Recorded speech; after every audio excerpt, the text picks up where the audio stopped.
In this video, I'd like to cover the last important components from Chapter 1, as well as address some of the important components from Chapter 2 that will help us this week in our work for physics. The next section of discussion happened to be on precision, accuracy, and what we call uncertainty. And the reason why we need to be aware of this is because no measurement is perfect.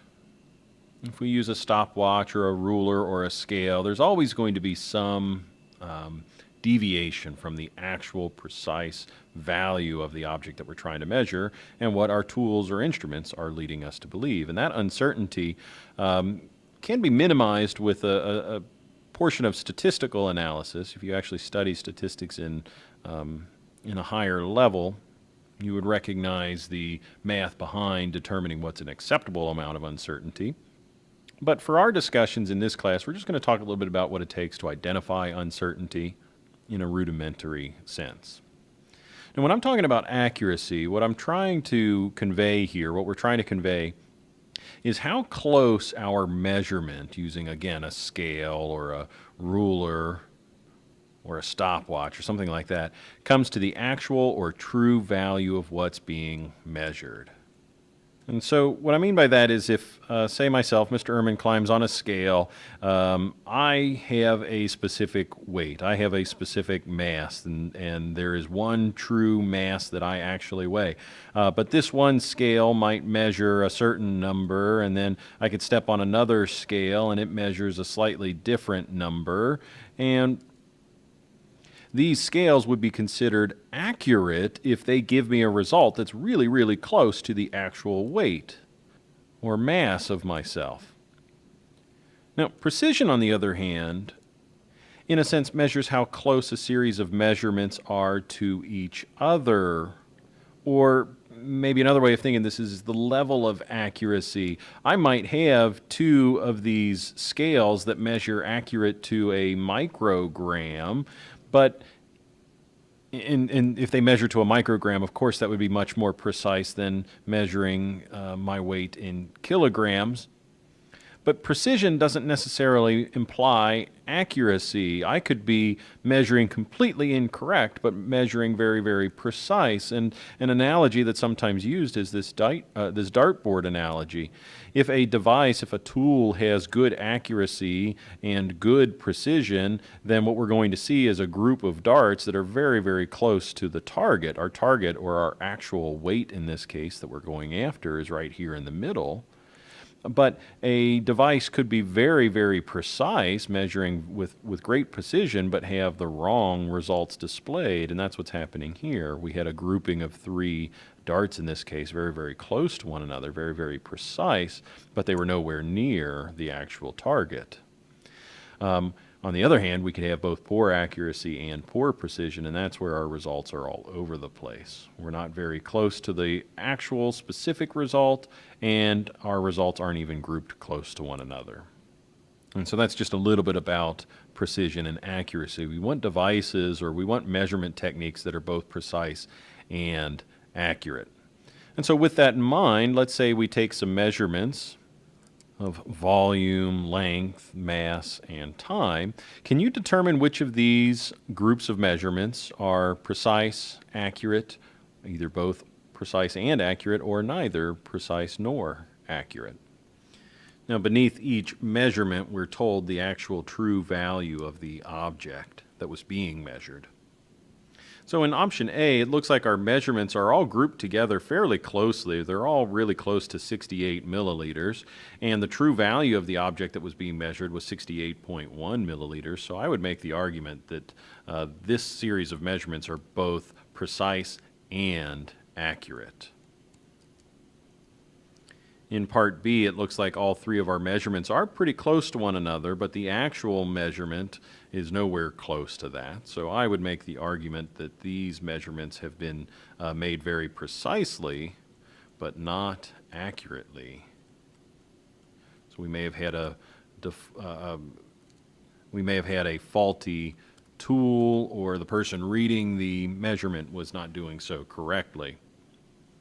In Part C, we've got measurements of 82, 60, and 95 kilograms, where the actual object was 100 kilograms exactly. To me, seeing how these measurements are kind of all over the place and not really that close to 100, I would argue that these measurements are neither accurate nor precise. And in Part D, our measurements 13.3, 14.7, 14.2, they're fairly close to one another, but there is quite a bit of spread, and the actual value is 14.0 seconds exactly. So I would probably tend towards saying that these measurements are accurate because they're close to the actual value, but not very precise because they're not really grouped that close. And so, making these assumptions or assessments might make you feel a bit uncomfortable because it's not real clear what it takes to be precise or accurate. And that's part of the reason why we study and evaluate uncertainty. Now, before we talk about uncertainty, let me just point out here, with this next example, we might have a ruler whose precision is described by the smallest tick marks on either side. And we should be familiar with tick marks like this on rulers or scales or things like that. And again, that's what we would call the level of precision for the device, or instrument precision, we call that. Instrument precision. And because there's some room for error, and I know this screen might not make it really clear, if I had to measure the length of, say, this line segment, starting at 0 and it lands right here, my goal was to make that line segment, this blue segment, not land perfectly on one of our subdivisions. And so because of that, there's some interpretation for accuracy or precision here. Now this particular ruler, or the picture of this ruler, is accurate to the millimeter. Most of the time we see that. And on the lower side, each of these small tick marks are measurements of a 1/16 of an inch. But when it comes to actually measuring the length of this particular line segment, we might recognize that it's 3.5, maybe 3.6 something, 3.6 millimeters.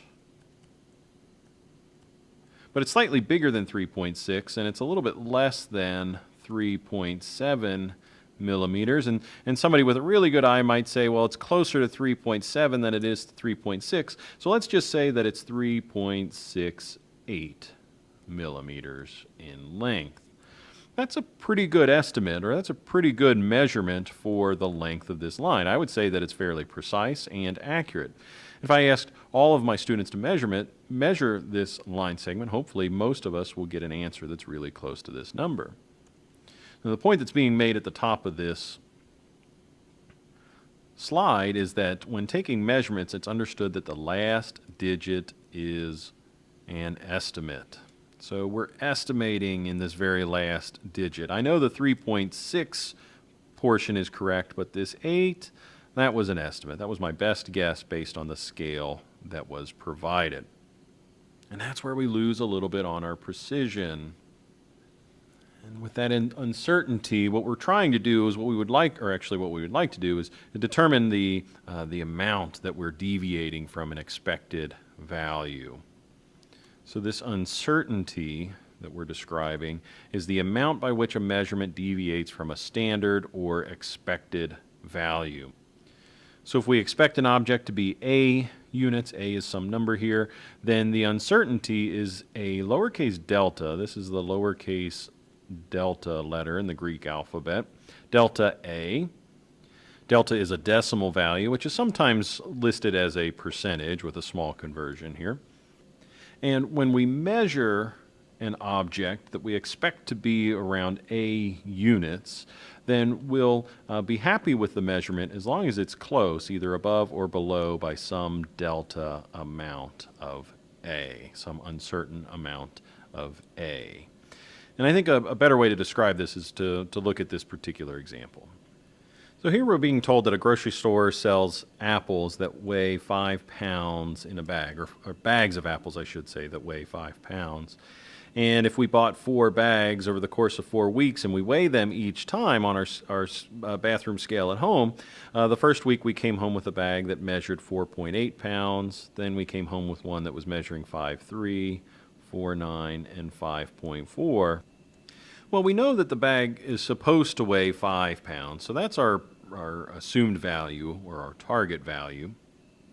So in this case, at 4.8, the delta value that I would assign would be negative 0.2, because we are 0.2 of a pound below our expected value. I'm going to call this delta 1. Over here, I would say that delta 2 is going to be 0.3 pounds. I should include my unit to be precise here. 0.3 because we measured our value to be 0.3 pounds over the expected amount. In this example, I'll call the delta number 3 negative 0.1 pounds. We're 1/10 of a pound below our expected value. And then lastly, our delta number 4 is going to be 0.4 pounds because we measured our weight to be 4/10 of a pound greater than the expected value. Now, all of these measurements were fairly close to the expected value, but the one that seems to be the farthest away is this one here, this 0.4 pounds. So for this particular group of measurement, the delta in general is going to be 0.4 pounds.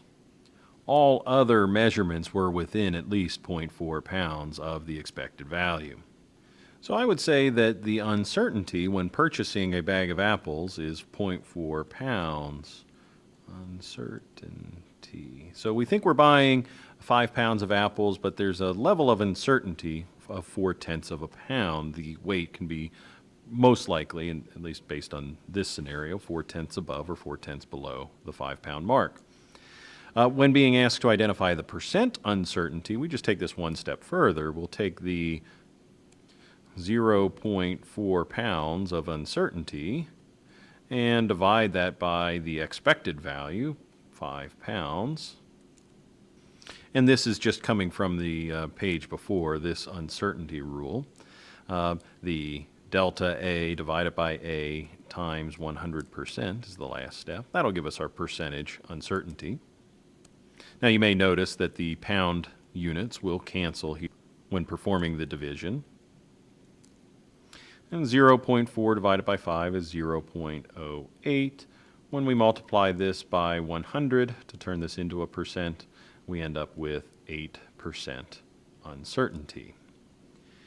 In this class, you're going to find yourself using several formulas that you may or may not be familiar with. And one thing that I'll recommend to you when completing problems, especially those for formulas that you're not all that comfortable with, is to really pay close attention to and focus the units and the type of values that are being reported for each problem. And when you recognize what units or what components are being provided, then you can decide which formula is appropriate. Now, in this particular case, I asked you to do this problem immediately after introducing this rule, but that may not always be the case, especially when we get into our kinematics discussion for the next chapter of this unit. And so here's a 7-step problem-solving strategy checklist that you may want to follow when approaching problems in this particular class. Number 1, make sure that you read the problem and read it carefully. While you're reading or rereading the problem, it often helps to try to figure out exactly what needs to be done. And by that I mean try to make sense of what's given to you and what the problem is asking you to compute. Now, sometimes we won't be able to identify the nature of the problem after one read, and then we have to come back and revisit it. And so if it doesn't make complete sense at the beginning, draw a picture. Moving on, based on what's given to you, try to create a picture or a diagram, especially if one's not provided to you. That may help you understand the nature of the problem. Then move on to identifying the physical quantities. And what I like to do is I like to circle these inside the problem. I'll try to circle the numbers and their units that go with them, because remember, physical quantities or physical measurements contains numeric values and unit values. What may also be very helpful is to make a list of what you find rather than just circling them in the word problem. And with that list off to the side, you might be able to determine which equation or which formula might be appropriate for the problem.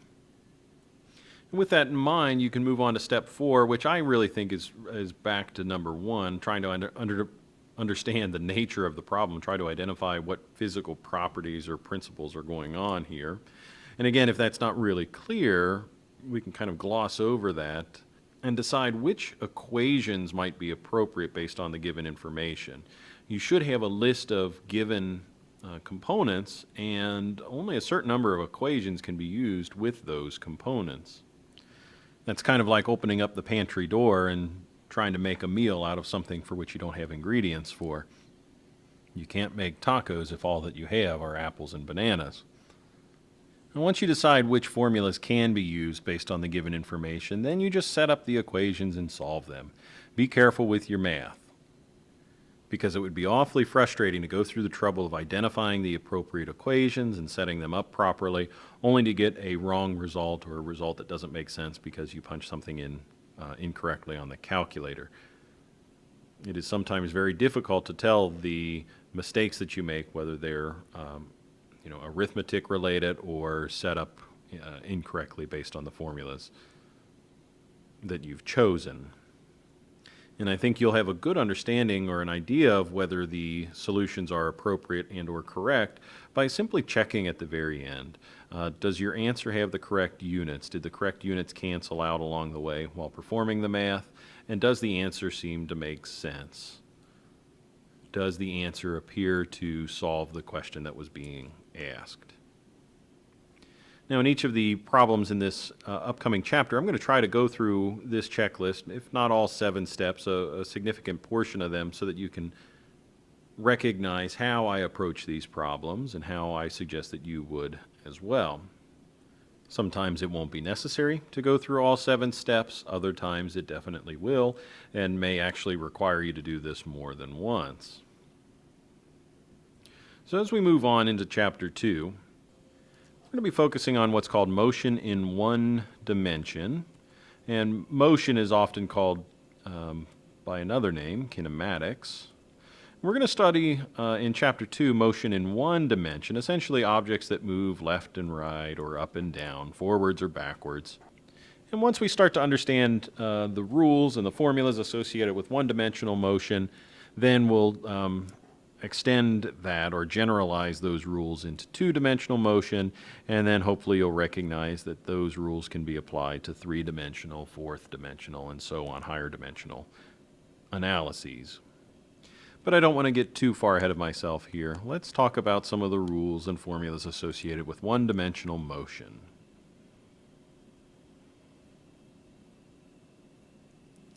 So when we talk about measurements in physics class, we're talking about either scalars or vectors when we measure. Now, a scalar is a measurement that consists of a magnitude or a numerical value along with its units, and it's always measured as a positive number. For example, mass, temperature, volume, those are always reported as positive numbers. Now, you might be wondering to yourself, well, temperature, I can think of negative temperature values, but that would be using a scale such as Fahrenheit or Celsius. Remember, in the SI unit of measurement, temperature is always measured with Kelvin or K, and the lowest temperature on the Kelvin scale is 0, absolute 0. There are no negative temperatures on the Kelvin scale. Another example of scalars would be a measurement of speed, and this is the item that I generally use to differentiate between scalars and vectors. If I'm reading the speedometer in my car, especially if it's a digital one, this is really easy. A speedometer just gives us the speed at which the car is moving. 5 miles per hour might be the measurement on our speedometer. But the speedometer does not tell me whether this is 5 miles an hour forward or 5 miles an hour in reverse. The speedometer itself just displays 5 miles per hour. That's the speed of the vehicle, and that is what we call a scalar. Now, if we take an additional piece of information along with that, if we know that we're in drive and we are actually moving forward, then this speed measurement is not called a speed anymore. It's actually called the velocity of the car. Velocity is a vector where it measures the speed, the magnitude of velocity. And we're also provided a direction with that. And in this case, in the one-dimensional analysis, we're talking about forward or backwards, or sometimes just called a positive direction and a negative direction. By the time we start talking about objects in two-dimensional space, then we might start talking about direction with angle measures, because now we can have a vector shown in any direction. 5 meters per second, for example, is a vector at 42 degrees because we have the speed and the direction. But that could be pointed in any direction, and each one of those results would be different than the one prior. If we were talking about the scalar of this measurement, well, no matter where the arrow's pointing, the scalar is always just 5 meters per second with no direction attached to it. So vectors are really important too, because when we measure forces or acceleration, those are often discussed with magnitude and direction, so the amount along with its direction. And the wonderful thing is that math classes such as trigonometry and even calculus, higher levels of calculus, discuss the mathematics of vectors. All the different things that you can do with mathematical vectors. Scalars are easy to work with using arithmetic. Any middle schooler can work with a scalar because those are just numbers. But when you start introducing directions along with those numbers, then the math starts to do some weird things. And that's where we need some higher level mathematics, again, such as trigonometry and even calculus. And so again, when we say we're studying motion in this first unit, that's called the study of kinematics. So kinematics is the study of motion. And again, we're only studying single-dimensional motion right now. Forwards and backwards in a line or up and down in a line would be our dimension of analysis for this beginning of this class. And what you may recognize is that motion itself is a measurement or records an object's change in position.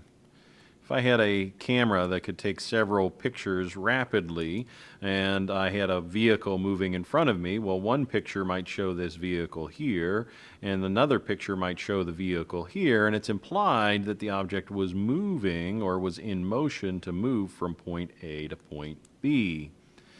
Now, to quantify that movement, that motion, we study the change in an object's position.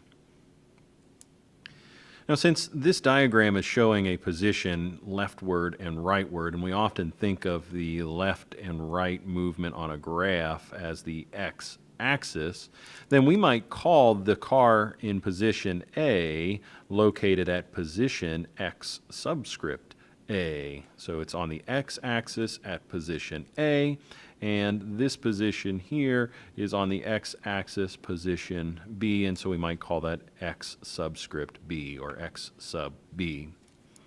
To put a numerical value to that, we have a scale presented in this particular case, and so we would say that x sub A is equal to negative 30 meters because it is 30 meters to the left of the origin. It's 30 meters leftward of the origin. Generally speaking, leftward is represented by a negative number and rightward is represented by a positive number, and that's why we would say that x sub B is equal to 50 meters.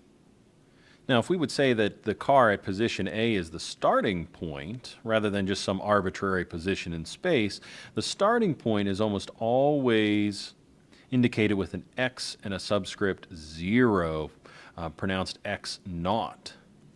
And the word naught is another way of saying the number 0. So x naught is sometimes called our starting point or initial value. And since we do sometimes use the word initial value, the word initial starts with the letter I, so sometimes you'll see this as x sub I. Me personally, I prefer to use the x sub naught or x naught identifier. Now, if spot B or position B is considered our ending point or our final value, oftentimes you'll see this listed as x sub F for x final position. And that's pretty common, using x sub F for final position. And why that's particularly helpful is that when analyzing x naught equal negative 30 and x final equaling 50, and I should include my units here, we now have a direction that can be calculated. We're moving from negative 30 to positive 50, so this tells me that we're moving in a rightward direction. With the subscripts A and B, it might be implied that A was the beginning and B was the ending value, but it's not quite as clear as that. But now with x naught and x final, we clearly can see we're moving from negative 30 on the x-axis to positive 50 on the x-axis. We had to move from left to right. We now have a, oops, jumped ahead there. We now have a measurement of distance and direction. And now that we have a measurement of distance and direction, we can apply a phrase or a vocabulary word to that, and that's called displacement. Displacement is the net change or the total change in position, regardless of the path taken. It's a straight line measurement between 2 points. And we're going to call this a vector quantity because, again, there is a distance, a scalar value, and direction. When there is distance and direction, that's what makes this a vector. And in our one-dimensional world, displacement can be positive or negative. So if we're talking about on the x-axis, a positive displacement is to the right. If we're talking about a negative displacement, that's movement to the left. If we were on a y-axis, we would often say positive displacement is upward and negative displacement is downward. In Chapter 1, we used a lowercase delta to represent the difference between an expected value and a measured value. In this case, we're using a capital letter delta, the one that looks like a triangle, and that means difference as well. But in terms of, or the difference in this phrase means a change in or a difference in two measurements with regards to motion. And so a simple formula can be used to calculate displacement. Displacement, delta x, is equal to x sub f minus x sub I. Again, you'll see me more often than not use the x sub 0 notation. And order matters here with regards to subtraction. We have to subtract the final value minus the initial value. So final position minus the initial position will give us the displacement vector. Now, you've heard me use the phrase distance and displacement together. They don't mean the same thing. Distance is the total length of a path that's followed by an object, regardless of its direction. And distance is what we would consider a scalar quantity. So in this kind of wild example here, let's imagine that we've got a player or an object that's on the 0-yard line, and its initial position, x sub 0, is right here. Some unusual play occurs where this player travels the entire length of the football field to one end and then comes all the way back and ends up in the same position at the very end, and its final position is here at the 0-yard line.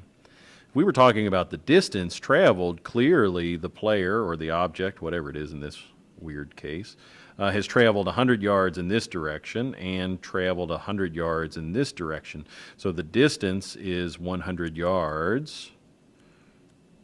The distance traveled is 100 yards plus another 100 yards, and we've got a total of a 200-yard distance of movement. However, the displacement, on the other hand, which we described as delta x, well, that's equal to the final position minus the initial position in this play. And if both were 0, 0 minus 0, the total displacement happens to be 0 yards. and I should again be using my units here, 0 yards and 0 yards. Again, no change in position, so therefore a 0 displacement. And so that example is pretty wild and very unusual. So let's try to make up one that's a little bit more realistic. Let's say there's a play that begins here on the 30-yard line. And so we'll call this our initial position. X sub 0 equals 30 yards. And at the end of the play, the players are now here on the 50-yard line. And we'll say that our final position, X sub F, is equal to the 50-yard line. Both of these, excuse me, are positive values because they're measured from the 0-yard line being here at the end zone up to the 50-yard line in this position here. You can see the scale below that if the player had traveled beyond the 50-yard line, we wouldn't necessarily rely on the markings on the field. That's just good for the game, not for physics. We would actually use the scale that's described down here below. But I digress. If we were looking for the object's displacement this time, delta x, that would be equal to, again, our final position minus our initial position, which in this case was 50 yards at our final position minus 30 yards in our initial position, and we ended up with 20 yards. Now, don't take that answer for granted. Delta x is 20 yards, but it's a positive 20 yards. So we know immediately that this object moved forward 20 yards. If we had subtracted in the other direction, A, that could have been a mistake, or B, that could represent something completely different. If delta x was described as 30 yards minus 50 yards, that would imply that we ended up at the 30-yard line but started at the 50-yard line, and our end result of negative 20 yards makes a little bit more sense. This delta x would imply that we moved backwards 20 yards, which you should know in the game of football is a significant difference. 20 yards forward versus 20 yards backwards is quite a difference in the game.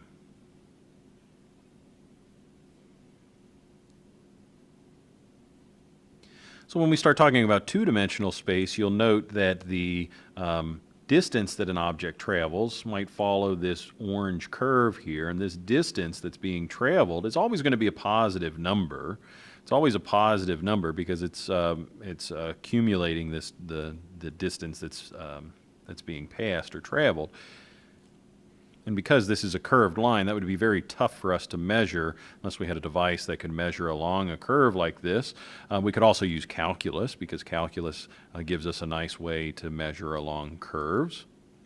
But the displacement, on the other hand, that's going to be quite easy to measure because, again, displacement measures simply from the starting point to the ending point in a straight line measurement. So we'll call this delta x. Maybe not, because we're in 2 dimensions now. It's not just going to be a change in x value. I'll just call this displacement. And displacement is quite easy to calculate, especially in 2 dimensions, because if you imagine, say, a right triangle here, you could calculate the length along this diagonal using the Pythagorean equation if you had the lengths of these 2 sides. And fortunately for us, many of the computations in physics class rely solely on the displacement, not necessarily the distance that's being traveled. And to be clear, we sometimes talk about the magnitude of displacement. And the word magnitude is simply just the length component of the displacement vector. So clearly in this particular case, if a person or a particle was moving from point P to point Q, the distance that they traveled along this orange path is much longer than the magnitude of displacement. It's much longer than the length of the displacement vector. And sometimes when we're problem solving, we've got to consider that. Where or when does the displacement match or differ from the distance that's being traveled? And so that's what's happening in this particular example here. The question was posed, which of the following situations will the path length or distance traveled, I'll change that to orange because that's the color I used just a moment ago, when will the path length equal the magnitude of displacement or the length of the displacement vector? Well, an Olympic athlete running around an oval track, if they start here, I'll use a different color. If they start in one position and move around the oval track, well, clearly their path is quite long, but if they end up in the same position, the displacement is 0, so that's not going to be the same. The distance and the magnitude are not the same.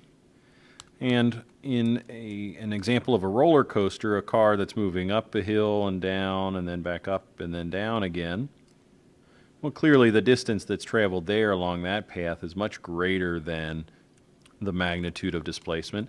Even if we were looking at just the height alone, if we were talking about the altitude or the height of the car above the ground, it goes up some hill and then back down and then maybe below and then back up again. Well, the distance going up and down is much greater than the displacement itself. Now, a truck that travels 4 miles west stops and travels an additional 2 miles west. It must have started here, moved 4 miles west, and then traveled another 2 miles west. Well, the total distance that's being traveled is the length from here to here. That's the distance and the displacement, the magnitude of the displacement, the length of the path.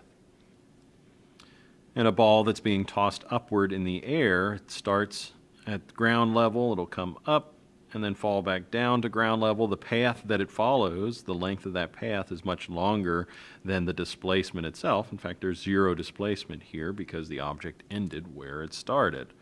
So those two measurements are not the same. And then clearly a ball in the end of the string that's moving in a circle. And we're talking about a vertical circle here because maybe it's being spun around on a string kind of up and down like this. So the path that the ball itself is traveling is circular in nature, but the final position is the same as the initial position, or very, very close. And the distance between those two is not the same as the distance traveled along the pathway. Okay, so I think I've done enough talking about this preliminary stuff. Let's get into some actual math and some formulas that we're going to use. The formula that we often use is a formula used to compute an object's average speed, but more frequently we're interested in what we call the object's average velocity. Now, average speed would be a scalar quantity because we're taking the distance that an object travels and dividing it by the change in time, or in other words, how much time has passed for the distance to be traveled. This gives us no unit of direction, and more often than not, we're measuring in meters per second. Perhaps more useful measurement, if we're going to be measuring in meters per second anyway, is to find the object's velocity. And the velocity is what we call a vector quantity because we do compute the direction of the object's velocity. In this one-dimensional space, forward and backwards are the direction options. So while the average speed calculation is the distance divided by time, the velocity computation is displacement, that delta x divided by time. Now, an extension of this rule would be something that looks like this. Average velocity, and by the way, this bar, this flat bar over top of a measurement, that bar means average.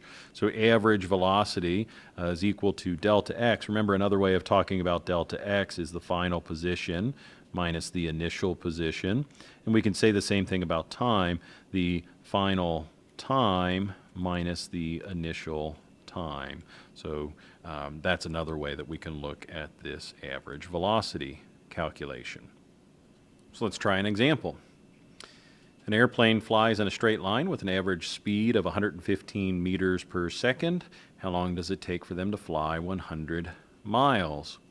Well, unfortunately, right off the bat, we've got a difference or a disagreement in units, miles versus meters, units of length here. So we better convert. And in this case, I'm going to convert 100 miles into meters, into the standard, the SI unit. So we've got 100 miles, and I would like to convert miles to meters. And so on my conversion factor, what I'd like to find is a factor that contains miles and meters. There's miles in kilometers, but I don't see miles and meters. So I guess we'll have to convert from miles into kilometers and then from kilometers into meters. I think that would be appropriate. So there's 1.61 kilometers per mile. So let's do that. We've got 1.61 kilometers per 1 mile. So that's going to allow my miles units to cancel. Now we're in kilometers. And I also recognize that there are 1,000 kilometers per, said that backwards, 1,000 meters per kilometer. I need kilometers in the bottom in order to get the units to cancel, and meters are along the top. So 1,000 meters per 1 kilometer. And I can multiply across the top, multiply across the bottom, and divide the two. The denominator is just going to be 1, so the math here is pretty straightforward. And off screen I calculated this to be 161,000 meters. Okay, so now we're talking about distance in both the same unit, 161,000 meters. How long does it take for them to fly 161,000 meters? Well, again, if I reread this problem, I've got some given information and I can decide which formula to use. I've been given the average speed of the airplane, right? We were told the average speed is 115 meters per second. So that looks like delta S. Delta S equals 115 meters per second. I'm also given in this problem the distance traveled. The distance traveled is 161,000 meters. So distance is equal to, well, we could say 100 miles, but we also computed that to be 161,000 meters. And if we were given the average speed and the distance that was traveled, if I'm looking in my formula sheet, I've got to decide which formula to use. Well, clearly at this point, the only formula that we have is this one here, our average speed formula. Delta S is equal to d over delta t. And what this is going to allow me to do with delta S and d provided is I can calculate delta t. Will that make sense? Well, certainly, because the question is how long does it take to get somewhere? The length of time that's passing, the unknown value here is our change in time, or the total difference in time. So that's our delta t that we're after. So if this is the information that's given, the equation or formula that we might use, I'll just go ahead and write it here without that squiggly line, is going to be delta S is equal to our distance divided by delta t. Sorry, I should have said S bar, not delta S. S bar is equal to d divided by delta t. And when we make our substitutions, we have 115 meters per second equals the distance, 161,000 meters divided by delta t. With a bit of algebra, we notice that delta t is equal to the 161,000 meters divided by 115 meters per second. We should also recognize, too, that this unit meters will cancel with this unit meters. And we now have an absent unit divided by 1 over s, which is going to leave us with the unit as s by itself. We can discuss that in class, how I did that mentally, if you're having trouble seeing that. And that's good for us because whatever calculated result that we get here should be a measurement in time, seconds, because that's exactly what we're looking for, the amount of time that's passed, the delta S.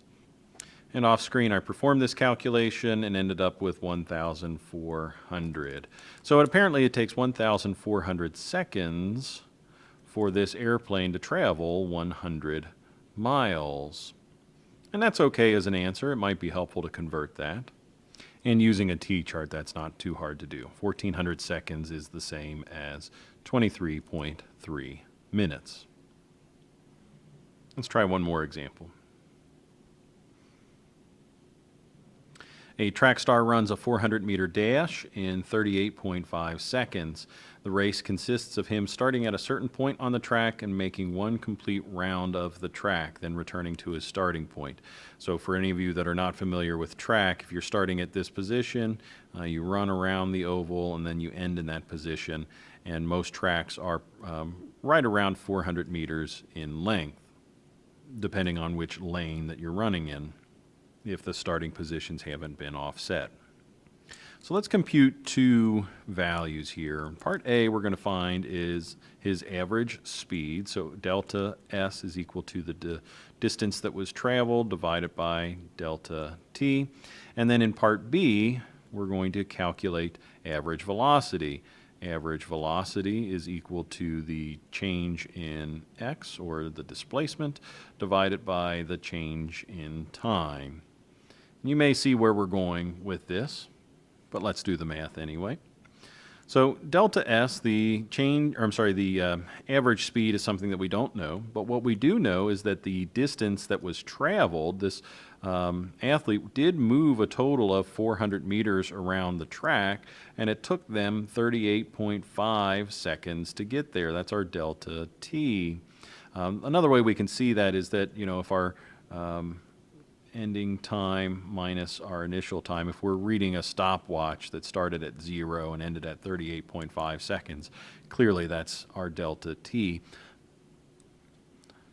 Now, we have those two values provided, and in this particular case, the distance, 400 meters divided by 38.5 seconds, is very nice for us because the ending unit is going to be meters per second. Those two do not cancel, and we want our S bar, we want our average speed to be measured in meters per second. And off screen I calculated this to be 10.3896 meters per second.